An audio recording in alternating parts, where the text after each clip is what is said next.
The Leading Edge Cricket Podcast. Welcome back to the Leading Edge Cricket Podcast at long last. Sorry, we have been away for so long. Apologies. This is episode 36. We're going to try and get caught up with some news. And I say we, it's not we. Sadly, it's just me. It's Rich. Rob, sadly, can't make it just yet. He's still looking after his new little baby, little Eden. So he's going to be taking a little bit more time before we can get back together. But we just thought it might just be worth getting caught up because there has been so much stuff happening in the world of cricket that we just need to actually get caught up. Otherwise, we'd probably be doing about a 4-hour podcast. So this podcast, we're just going to get caught up. There's some news going on around the world. We've got retirements, we've got county news, we've got squad announcements, we've got injuries, we've got band duo movements, we've got test match results, we've got IPL, we've got everything. We're not going to try and cover absolutely everything. IPL, for example, we're going to get together, me and Rob, in a few days' time or in a week or so's time, we're going to get together and we're going to do a full review of the IPL. We're going to dig in depth into the England test match with Pakistan and obviously the second test match that's around the corner as well. So we're going to get into that. We're not going to try and do everything today, but we will try and get you caught up. So first, thanks for your patience so far. We really appreciate that. We really enjoy doing this podcast. So obviously we'd like to make sure that we don't have such a gap again.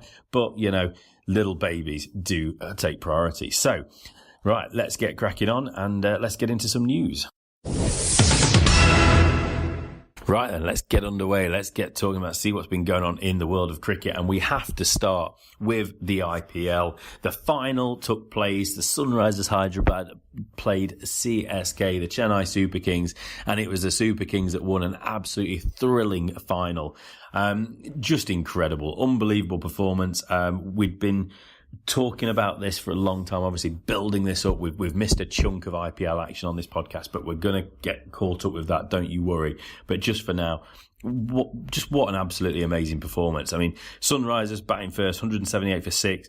They got themselves a score. They would have, you would have been confident against anybody else that they would be able to defend that score. But CSK just seemed to have a way of playing against these Sunrisers Hyderabad. And Shane Watson was just ridiculous. There is no other way to describe it. The man had no runs off first 10 balls.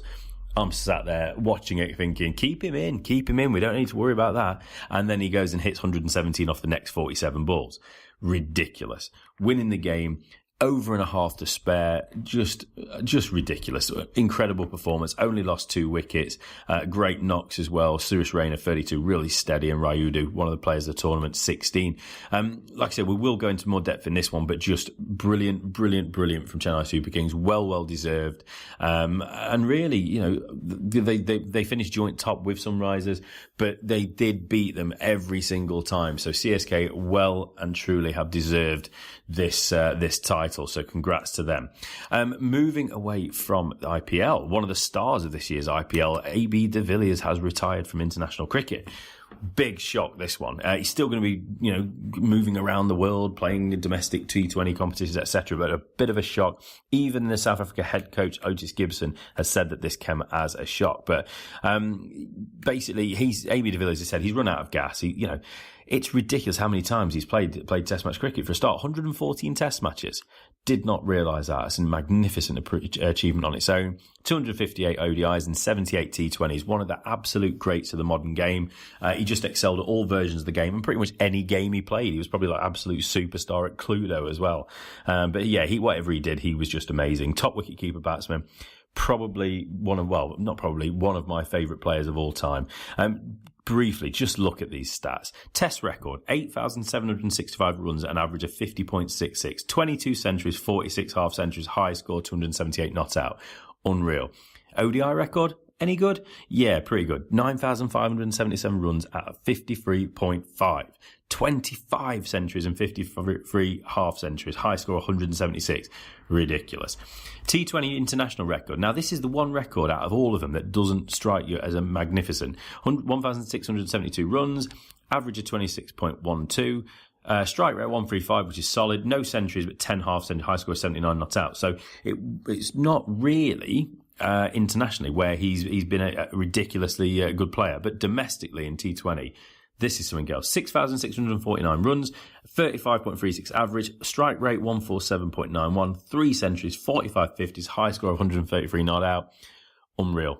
Brilliant. Just brilliant player. And just to chuck in a few more, add to the above, first class cricket and, list A. So we've got first class cricket, 10,689 runs at just under 50. And 11,123 runs at 53.5 in list A. Take a bow. That man deserves his retirement, but we hopefully will see him touring the world, playing T20 cricket and other forms of the game potentially, but definitely T20. Awesome, AB de Villiers. Love that man. Right, let's get into some other news then. We've got a few moves and a few bits and bobs that's been going on. Band duo announced move. So obviously we had the news that Cam Bancroft was going to be playing a bit of club cricket in Perth. Well, fellow Bannee, David Warner, he's going to be playing for the brilliantly named Randwick Petersham in Sydney. It's not a person, it's not a law firm, it is apparently a cricket club. So obviously he's serving his 1 year ban, but he's going to be playing some club cricket, which is fantastic. They need to give something back to the game. They need to learn about, why they play the game. We went into all that. I won't go into it again, but I think it's a good move. Also, the only one we hadn't heard from so far was Steve Smith. Now, we've just found out that he's going to be hopping across to Canada, bizarrely, to play in their inaugural T20 domestic competition. So, brilliant, fair play. I mean, whatever he wants to do, I guess, isn't it? If he's allowed to do it, he's allowed to do it. So get on with it, and we shall see what happens. But yeah, this competition in Canada, we will try and look at it at some point. But it's expected the likes of Chris Gale, Shida Freedy, and others will be taking part. And it wouldn't surprise any of us if a certain David Warner followed Smith across to Canada to play. So, right, let's stick with Aussies. Plenty of news for Australia. First off, there's a few moves in county cricket. Billy Stanlake first. His move to Yorkshire is off. He was all set to join Yorkshire, obviously, to play in the T20 Blast in England, but Cricket Australia have pulled him out of the move, pretty much following the arrival of Justin Langer as being appointed as head coach. So Stanlake is 23. He's had a bit of a rough time recently. He was supposed to be playing in the IPL. He got injured, couldn't make that, and then he was supposed to be playing in Yorkshire, but obviously he's got pulled from that. So he's only played, unbelievably, 2 first-class games so far in his career, with the last being in 2015. But, Langer and Cricket Australia, they want him to be involved with Queensland Bulls, and he's going to have a full pre-season with them, with the aim that he's going to play some Shield cricket. So obviously they have an aim for him going forward, that he's going to be more than just a white ball bowler. So we shall see how that works. You would have thought a spell in English county cricket would have been good for him, but, we can see both sides of that one. Fellow Aussie, Dan Worrell, he made it a lot further than Stanley. He did actually start the season for Gloucestershire in the county championship, but sadly he's got to head home. He's sustained an injury, and that's the end of his county season. He was all set to stay till the start of July. So a massive shame for that. I mean, he took 16 wickets at an average of 21.75 in the games he did play. So he made a really good impression. Held the bat pretty, half decent as well for somebody down the order. So unlucky Dan Worrell. Hopefully he comes back stronger and has another spell at some point soon. Hamilton Cartwright, our favourite Australian name. He's doing the opposite of those two guys, and he's actually going to extend his stay, with Middlesex. He's going to extend it till the end of June now, after politely can put it, a steady start for him in the county championship. We're going to have to call him an all-rounder because he's not scored a run so far, but he's took 11 wickets at an average 21. So I think that's definite all-rounder territory at the moment. He's done a little bit better in the one-day cup, but he'll obviously want to be doing a little bit more for the Lord's outfit. Last bit of Aussie news. More injury woes for the touring Aussies. ODI squad, they didn't have Pat Cummins, they didn't have Mitch Stark, and now Josh Hazelwood's had to pull out. Just turmoil really at the moment, isn't it? I mean, they're calling up players that sadly I've never heard of. Hopefully once we get closer to that series, we will look a bit more in depth and find out who some of these fellas are. But you're already without Smith, you're already without Warner. Your captain, Tim Payne, would he have been in the OD, one-day squad, white ball squad? Probably not, if it wasn't for the fact he was captain. Now you're missing Hazelwood, Cummins and Stark. And those 3 guys are probably the main reason why Australia did so well over the winter and in the Ashes. When they've got their full bowling attack going, they're exceptional. There's an argument to be made if they are the best bowling unit in the world. Obviously, I'm sure there's a fair few Indian fellas and ladies would probably want to dispute that, and maybe a few South Africans as well, but they are certainly an exceptional trio. So a bit of bad luck there. And it's a shame for us as well that we're not going to get to see the likes of Cummins, Stark and Hazelwood. Sticking with county news then, loads have happened. Hampshire, they've been busy. They've signed Kiwi batsman Colin Munro, Colin Munro, and also the brilliant one for me, Afghani spin sensation Mujib Ur Rahman has come from the IPL, and he's going to be signing for Hampshire as well. The 17-year-old Mujib, he was exceptional in the IPL. Absolutely, just stunning performance. Well over exceeded expectations with his performance, and certainly, has a shout to be one of the surprises, if you want to call it that, of the IPL this season. But again, we will go into that when we talk about it. So he's going to be coming over. They've got a stacked overseas player department this year. So not only Mujib and Munro, but they've also got Dale Steyn coming over later on in the year to replace Colin Munro. So that's awesome for Hampshire. Derbyshire, let's have a look at those. They've dipped in the market and they've brought in 26-year-old Scottish seamer Safian Sharif. He's going to play white ball cricket for them for the remainder of the season, so both 2020 and one-day cup games. He's played 35 one-day internationals now. He's took 35 wickets at an average of 25, and in 42 T20s, he's took 52 wickets at an average of just under 20. Cricket advisor Kim Barnett, he's a talented quick bowler and showed this winter he has the ability to take wickets and perform to a high standard. So I'm sure Derbyshire will be expecting plenty from Safian. One other little bit of signing news, there's not many more going on at the moment, but Notts have brought in an extra batsman at long last. Not quite the big name some of us maybe were hoping for, but there's not many big names knocking about. But they've signed a 21-year-old Durham University captain Will Frayne after impressed in the second 11. He's been thrown straight into the first 11 for the start of their defence of the One Day Cup, and he's played in the first 2 or 3 games for them. Great story. I think he played, he turned up, had a net, had a game for the twos, signed his contract. Next day he made his debut against Lancashire, and then I think on the Friday, a couple of days later, he had an essay to hand in at university. So really cool story with him, and let's see how he gets on. Probably mostly expected to play white ball cricket, but you never know. He might get his chance in the county championship as we go. You've probably been wondering why I've not mentioned it yet. And yes, of course, the biggest piece of county news so far is obviously the pretty sad news that Virat Kohli will no longer be coming across to Surrey. Big shame. It seemed like it was the worst kept secret possibly in county cricket, that he was going to come to Surrey after the IPL. But sadly, due to a neck injury sustained whilst fielding in the very last game for Challengers, against Sunrisers Hyderabad, that he's now not going to be able to play. Probably a little bit of fatigue as well. It's a sensible decision for him. Obviously, he would have liked to have had a stint in county cricket, get used to the conditions. But the rest will do him the world of good. To be honest, his preparation should just be to watch how the Pakistani batsmen at the moment are batting against England in English conditions. So hopefully he's going to get fit. The recover and rest will do him the world of good, and he'll be firing when he arrives with the Indian squad a little bit later on in the summer.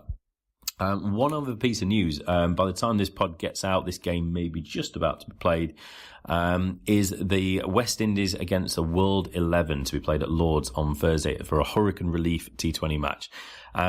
This obviously it's a charity fundraiser, but it has been given full international status, so this should be a fantastic game to watch. The squad of the World 11 first going to be captained by English ODI skipper Owen Morgan.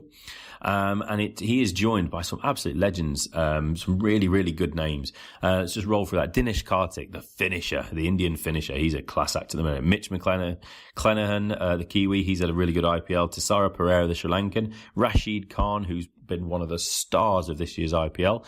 Luke Ronke, the Kiwi keeper. Shahid Afridi, Shoaib Malik from Pakistan. Tammy Iqbal from Bangladesh. And we've also had relatively late call-ups for Sandeep Lamichan, the 17-year-old Nepalese leg spinner, as well as another leg spinner, Adil Rashid, the Englishman, and Mohammad Shami, the Indian seamer. A couple of players have dropped out though. Shakib Al Hassan has had to miss it. And also Hardik Pandya has had to drop out at the last minute. So that's a shame for those, especially after Hardik Pandya played so well in the IPL. West Indies are captained by Carlos Braithwaite, and their squad, just quickly, is Samuel Badree, Chaudhry, Rayad Emirates, Andre Fletcher, Chris Gale, good to know, Evan Lewis, Ashley Nurse, Kemo Paul, Rovman Powell, Dinesh Ramdin, Andre Russell, Marlon Samuels and Kesrick Williams. So that's a damn good West Indies squad there. So this should be an absolutely cracking game on Thursday, and hopefully they'll raise plenty of awareness and plenty of money for that hurricane relief. So I reckon that's pretty much got us up to date with news. So I think what we're going to do next is we're just going to get caught up a little bit on some international cricket, what's gone on. And we're going to start with the inaugural test match in Ireland for Irish cricket. First ever test match for Ireland then. It was an absolutely brilliant occasion.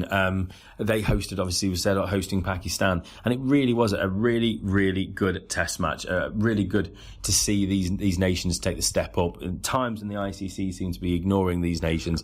They're showing you, Ireland show that they well and truly belong at this level. So really, really promising. So obviously Pakistan got the one. They won by 5 wickets in the end, but for a while it did seem that Ireland did have a chance to win a test match, and playing in your first test match to even get a sniff of winning a game is an incredible achievement. So let's just have a quick look at how the game panned out. So Pakistan batted first, 310 for 9 in the first innings.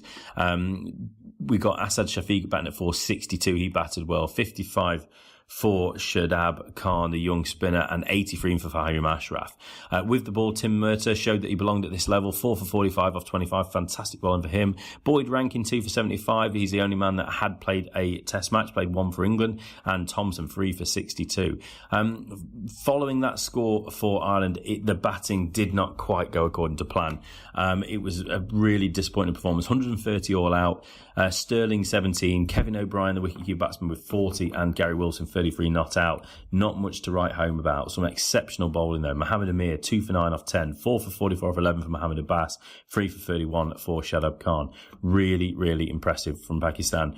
Obviously at this point, Ireland didn't look like they were going to be able to particularly compete, but they really did turn it around in their second innings following on, and they posted a magnificent total of 339. Ed Joyce, I think, is the 15th or 16th oldest debutant in Test cricket ever.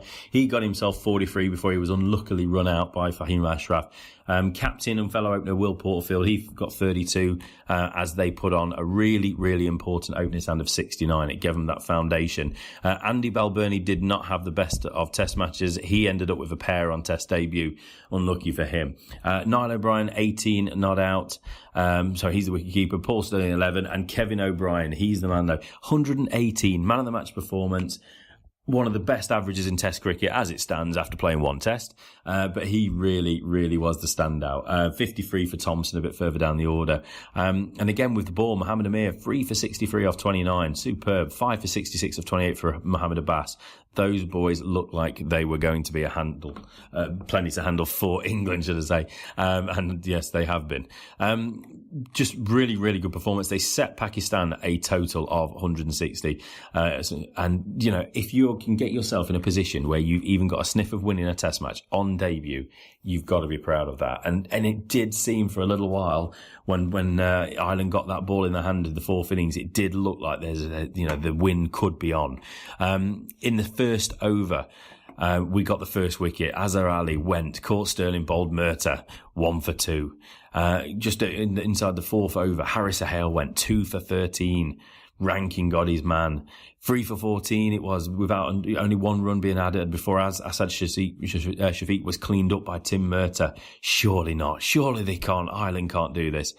Yes, sure enough, Ireland couldn't do it. Next partnership, they put on about 120 odd. Iman Ul Haq opening, 74 not out. He needed those runs. And Babar Azam batting at 5:59. Azam was run out later on by Balbirnie and Thompson.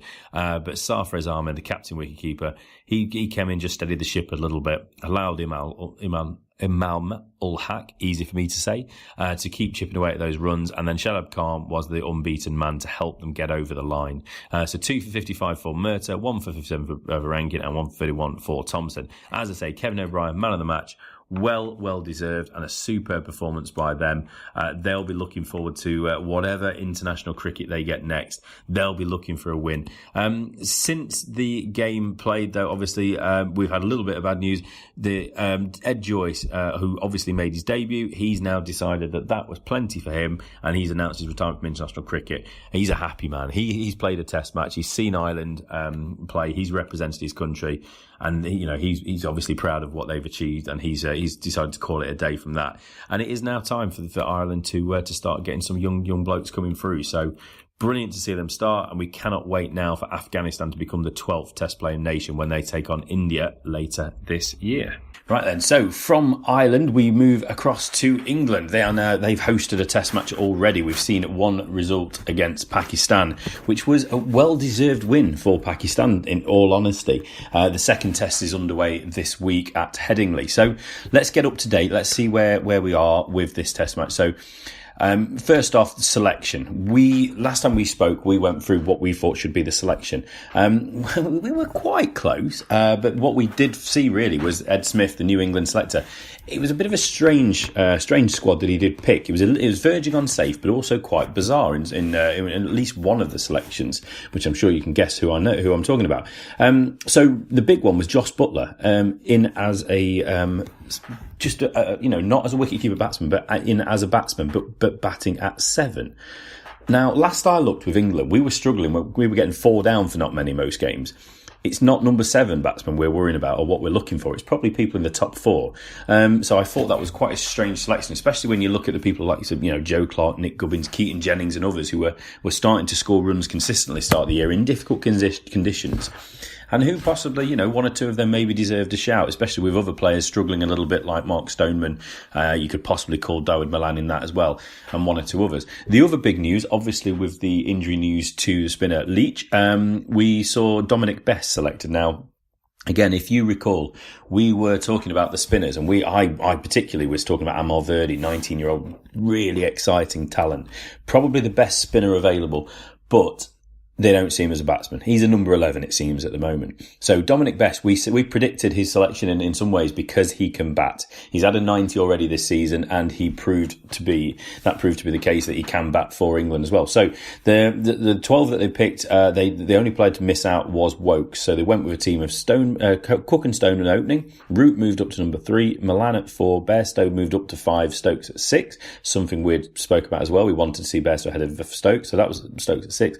Butler at 7, Bess 8, Wood 9, Stuart Broad and James Anderson 10 and 11. Like I say, Wokes missing out. So let's have a little look at what happened in the Test match. And it was a convincing win for Pakistan. Now, if I described without saying which team was which, if I said one team looked really well drilled, they knew how to bat in English conditions, they were playing the ball late, playing the ball under their eyes, they weren't going hard at it, the fielding was exceptional, they looked like they had a really good tempo, they bowled consistently, they bowled with good areas, and they bowled with good thought, really.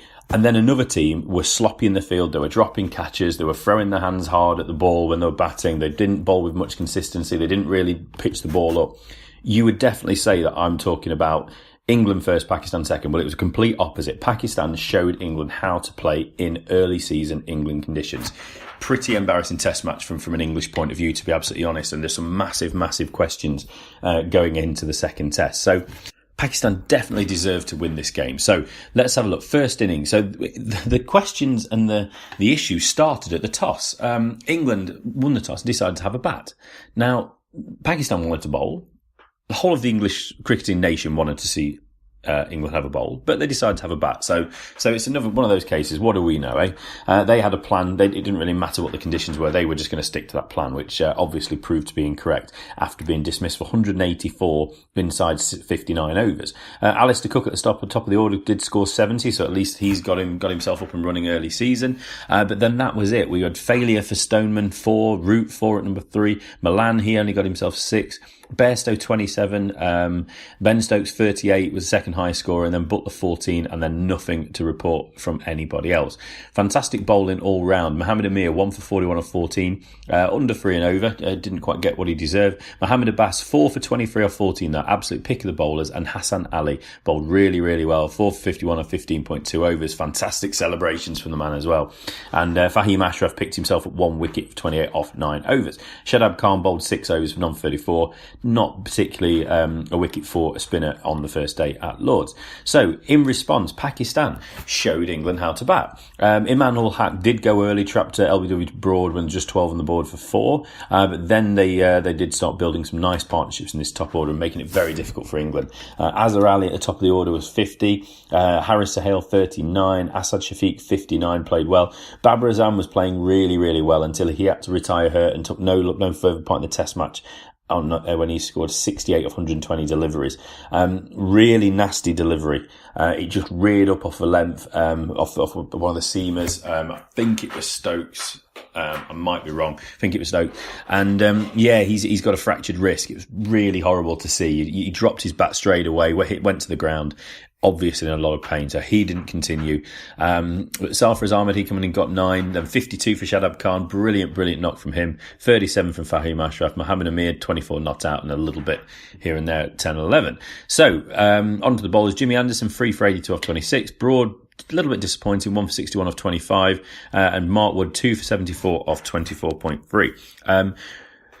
Should also be added as well, 3 for 73 off 22 for Ben Stokes, who bowled well, who definitely looked the most threatening of bowlers. Strange tactics from Joe Root and this England team. Going to the short ball very early, obviously something they talked about over the winter in Australian conditions where they wanted to be aggressive and take the short ball to the batsman. It's May, it's in England, it's on a green deck, it's balls moving around. Why on earth do we go to this tactic within the first half an hour of the innings? It defied logic, really.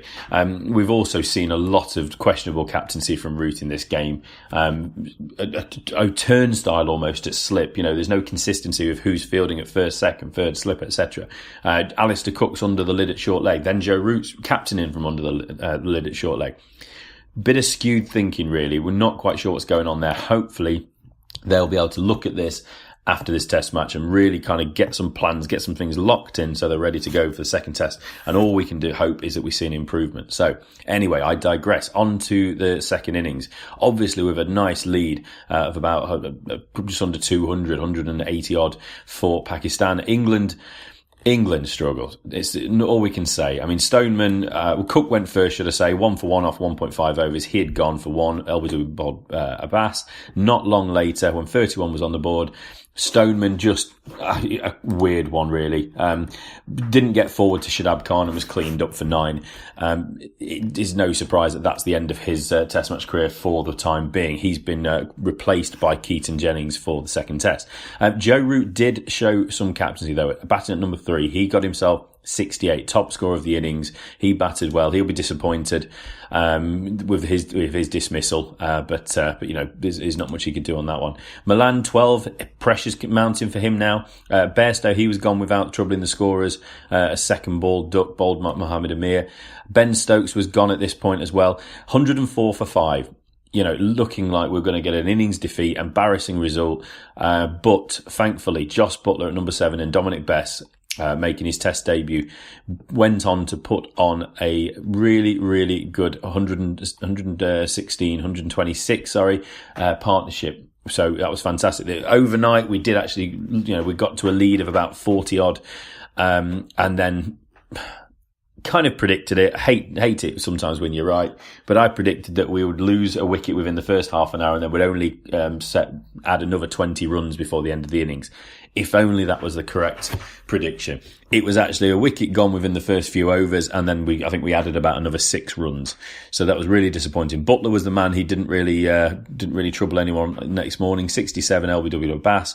Bess, really, really good knock. Showed why he was in the team. His bowling wasn't quite what we wanted to see, perhaps, but it was Test debut. So obviously we've got to, assume that there's going to be more from him. And he's only 20, so there's lots to come. But with the bat, he showed that he certainly can perform at Test level. level. So again, we understand why the selectors went for him ahead of maybe a Verdi, looking at both sides of the game, and he's lively in the field as well.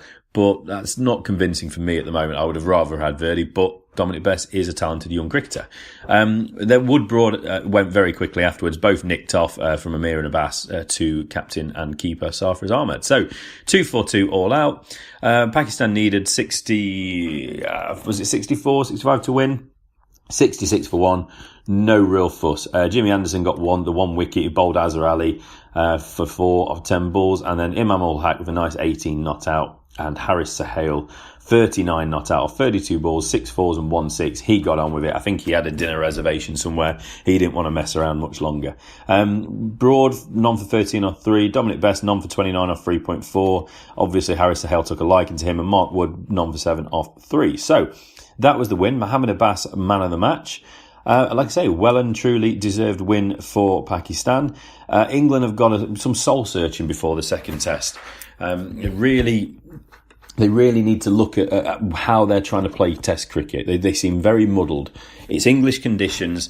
You're giving the ball to bowlers and asking them to bowl short. You've got fielders all over the place, in different positions. Root, massive question marks for me over Root's captaincy. Don't want to get too excited too early. I want to wait until this second Pakistan test match is over to see how we respond, because it's always about how a team or how a person responds to adversity rather than the, what happens first. So I really want to see how they go about that. The coach, Trevor Bayliss, he keeps saying that he's telling them the right things. He keeps reiterating the right things, talking about the batters not playing out in front, playing the ball under the eye, but they keep getting out in the same way. We keep being 4 down for 100 odd. It's not good enough. Trevor Bayliss, if we don't get a win in this test match against Pakistan at Headingley, there has to be massive question marks over whether he continues as the test coach. Doing a great job in the one-day stuff. T20 is doing a pretty good job. Keep him on in the white ball, but we do seriously have to look at the coach first. Captain, Root needs to start deciding who he is as a captain, what he's like as a captain, and how he wants this team to play the game. We've obviously heard calls from people like Michael Vaughan he wants to send shockwaves in the team, and for some reason Stuart Broad's the man he would drop. I don't understand that. Broad's gone away, bowled pretty well. After the Australian series, bowled well in New Zealand and bowled okay in this test match. I don't understand why Mark Wood has been selected. Chris Wokes has a great record in this country. He was in the squad. He should have been the man to pick, but they seem to have an obsession with Mark Wood, and I just don't see it. I think he's a decent bowler. He bowls with a little bit of pace, but he just doesn't take wickets for me. He doesn't take enough wickets. But obviously dropped catches in England. In the field with England, obviously didn't help any of the bowlers in this game. So that's the big one. Keaton Jones, as we said, he's coming in to open the batting with Alistair Cook for the second match. Root at 3. He got himself a score in the second innings, so hopefully that's going to get him moving. But then there are big question marks. Dawid Malan at 4, he did pretty well to begin with, but he's starting to feel some pressure now as well. Bairstow at 5, as good a batsman as he is with the keeping, I would rather have seen him stay at 6, Stokes at 7, and I'd rather have had one of the other batsmen we talked about at number 5 rather than Butler, even though Butler did pretty well. Although he's got a strange technique now of walking outside off stump to get in line with the ball. International bowlers are bright. They're intelligent creatures. They're going to see that, okay, his problem was, feeling for the ball outside off. He's tried to stop that by massively overcompensating and getting outside off to get in line. Well, then fire the ball at the stumps. Get yourself a good mid-wicket field. And, he's either going to get his head across the line and past the line of the ball and be, either flicking the ball in the air or missing the ball. He's going to be an LBW candidate potentially, unless he gets well outside, a bold candidate, and also flicking that ball in the air if his head's tipping over too much. So there's things that, these bowlers are going to be looking at, and they're not going to be worrying about Josh Butler as well as he might have played in the IPL of late. So still a strange selection for me. I'd rather see, if he wanted to take the gloves and bat at 7, that's no problem, and then Bairstow be a batsman at 5, not so much of a problem. But this team is desperate for a shake-up, and whether that's personnel on the field, off the field, captaincy change, we don't know at the minute. Let's see what happens in the next test. We roll on to that one. I would hope Wokes gets a place ahead of Wood. And I would hope that Jennings does well after playing pretty good cricket of late. He's had at least 3 centuries across county championship and the one-day cups in recent times. So fingers crossed he does well, and he actually takes his opportunity this time.